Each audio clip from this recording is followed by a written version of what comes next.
ஜீவவசனம் கூறுவோம், சகோதரரே சேர்ந்தே எக்காலம் ஊதுவோம்.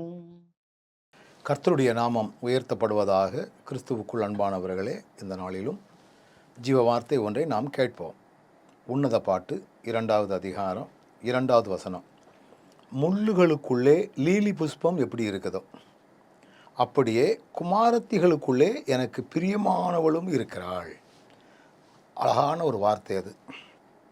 முள்ளுகளுக்குள்ளே லீலி புஷ்பம். லீலி புஷ்பம் என்கிற ஒரு மலர் நல்ல மனம் உள்ளது, அழகானது, எல்லாரும் விரும்பக்கூடியது, நேர்த்தியான ஒன்றாயிருக்கும். ஆனால் அது எங்கே இருக்குன்னா முள்ளுகளுக்குள்ளே தான் இருக்கும். பிரச்சனைக்குள்ளே இருக்குது, நெருக்கத்துக்குள்ளே இருக்குது. ரொம்ப அழகான பூ, டக்குன்னு அதை பறிக்க முடியாது. அது உள்ளுக்குள்ளே இப்போ நம்ம ரோஜா பூ இருக்குன்னா அதுவும் முள் நிறைந்த ஒரு செடி தான். இப்போ ஆண்டவர் எதற்கு அதற்கு ஒப்பனையாக சொல்கிறாரு பாருங்கள். அப்படியே குமாரத்திகளுக்குள்ளே எனக்கு பிரியமானவள்.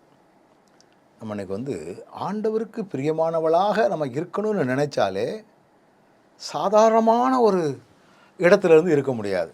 நெருக்கத்தில் தான், கஷ்டத்தில் தான், முள்ளுகளுக்குள்ளே தான், பாடுகளுக்குள்ளே தான், உபத்திரவங்களுக்குள்ளே தான் நம்ம அந்த மலரை வீச முடியும்.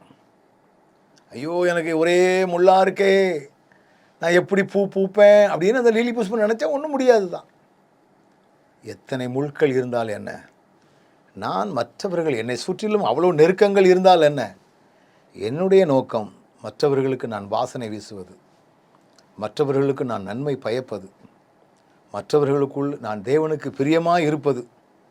இதை மட்டுமே கொண்டு நம்ம செயல்பட ஆரம்பித்தால் முள்ளுகளை குறித்த ஒரு பாரம் இல்லாமல், முள்ளுகள் தான் நமக்கு இடரலாக இருக்கிறது என்கிற எண்ணம் இல்லாமல், அவைகளிலும் ஆண்டவருக்கு பிரியமான காரியங்களை தொடர்ந்து துணிந்து செய்வதற்குரிய பலனையும் கிருபைகளையும் ஆண்டவர் நமக்கு தந்து வழிநடத்துவார்.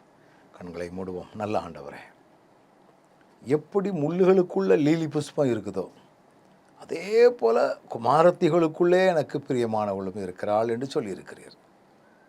ஆண்டவரே, நாங்கள் வாசனை வீச வேண்டியவர்கள். சுற்றிலும் இருக்கக்கூடிய முள்ளுகளை குறித்து வேதவசனம் சொல்லுது, குமாரத்திகளுக்குள்ளே.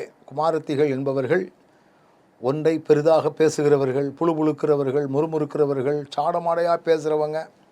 எத்தனை பேர் எங்களுக்கு எதிர்மறையாக இருந்தாலும் நாங்கள் வாசனை வீசக்கூடியவங்கிறத உணர்ந்து செயல்பட எங்களுக்கு ஞானம் தாரும். இயேசுவின் நாமத்தில் பிதாவே, ஆமென்.